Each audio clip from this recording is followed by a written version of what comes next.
Welcome to a Petri Dish update. I'm Bonnie Petrie. On June 9th, Health and Human Services Secretary Robert Kennedy Jr. fired all 17 members of the CDC's Advisory Committee for Immunization Practices, saying the board has lost public trust and that this is the only way to restore it. The reaction from public health experts across the country was immediate, and for many, that reaction was outrage and concern over what this might signal about the future of public health in the United States. Is the community immunity against vaccine-preventable childhood diseases that we've developed over decades about to disappear? Well, I spoke with Rekha Lakshmanan, Chief Strategy Officer for the Immunization Partnership, about this. So first, Rekha, what does the Immunization Partnership do? We are an education and advocacy organization. We educate the public about the importance of vaccinations or immunizations.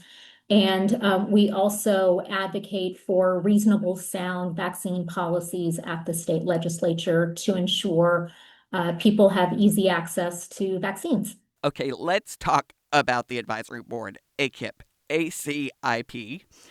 How important is it to the work that you do? So, the ACIP or the Advisory Committee on Immunization Practices is a group of immunization and healthcare experts who determines vaccine recommendations for the general population.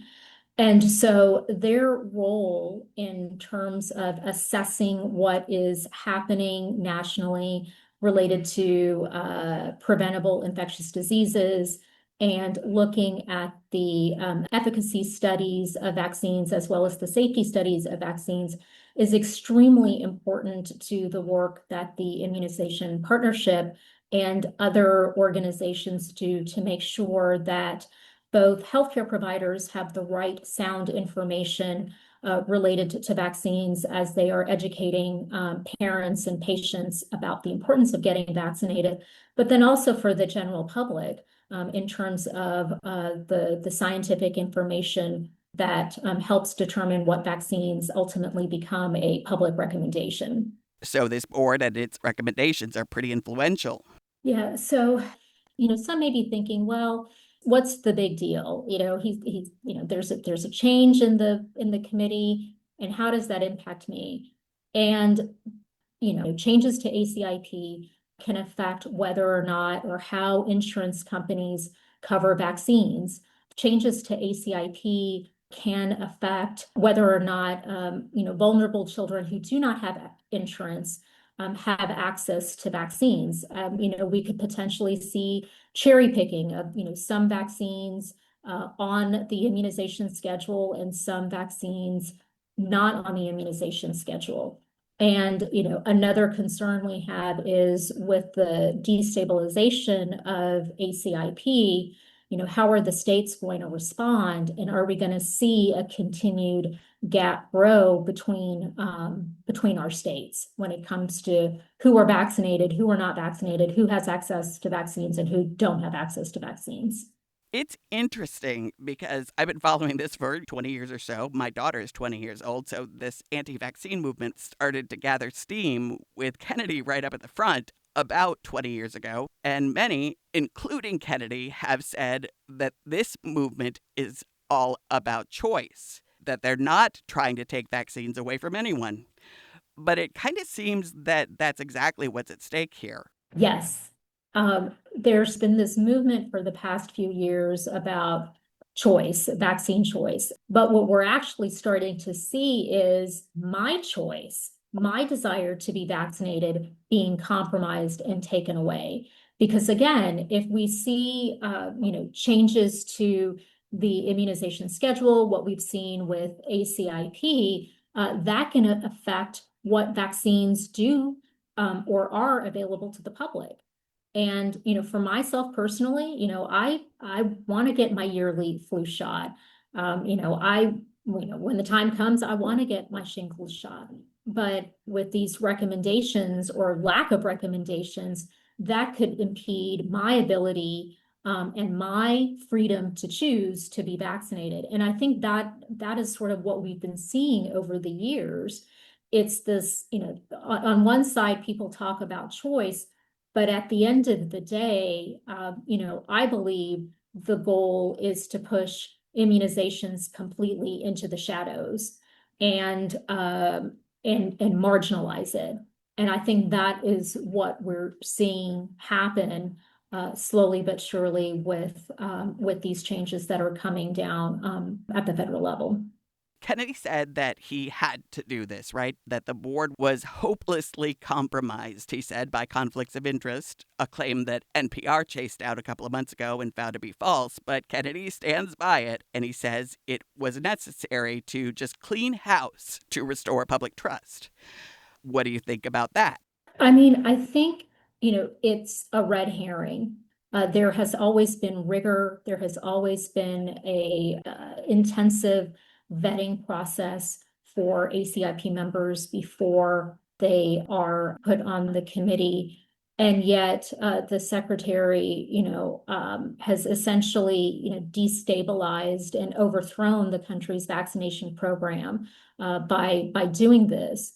And, our worry is that it will lead to, the sacrificing of children's health for the sake of reinforcing and nurturing, frankly, off the wall theories that he has.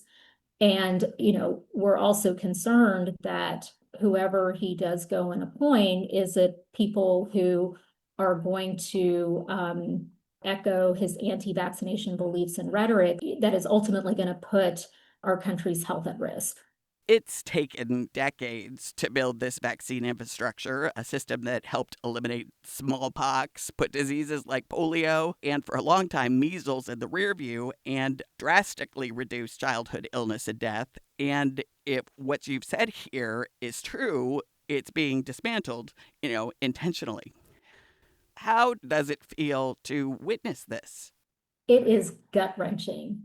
It is just truly heartbreaking to see what once was the crown jewel in terms of global health. I mean, other countries used to look, to the US for guidance and for advice and for support and for ideas.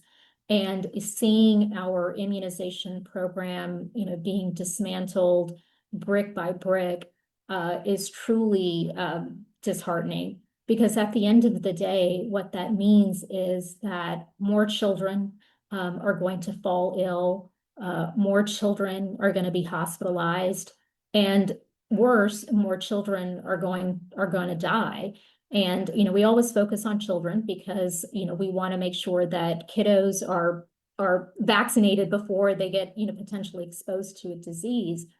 But there are also millions of adults out there who cannot be vaccinated because they're immune compromised, they're undergoing cancer, immunotherapies or cancer for chemotherapy for cancer, excuse me. And yet, their immune systems have been stripped. And so they rely on others to keep them safe and protected.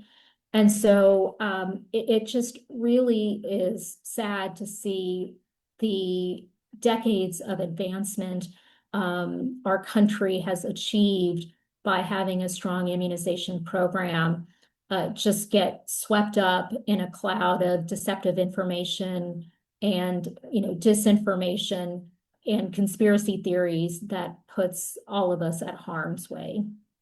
Thank you, Rekha Lakshmanan, Chief Strategy Officer at the Immunization Partnership in Texas. Now, since I spoke with Rekha, Kennedy appointed 8 people to replace the 17 he purged, according to the American Academy of Pediatrics, which is the largest professional association of pediatricians in the U.S. The new advisors represent a, quote, radical departure from the committee's mission. The new board meets next week, so we'll see. I'll let you know. Thank you for listening to this Petri Dish update. I'm Bonnie Petrie. Talk to you soon.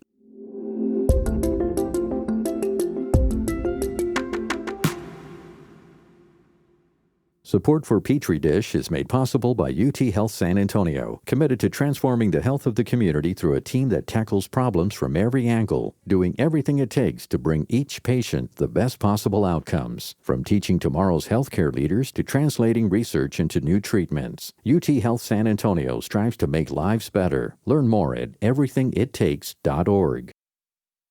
Support for TPR comes from the University of Texas at San Antonio's Brain Health Consortium, a pioneering research hub advancing neuroscience, neuroengineering, precision medicine, and more. Learn more at utsa.edu/BHC.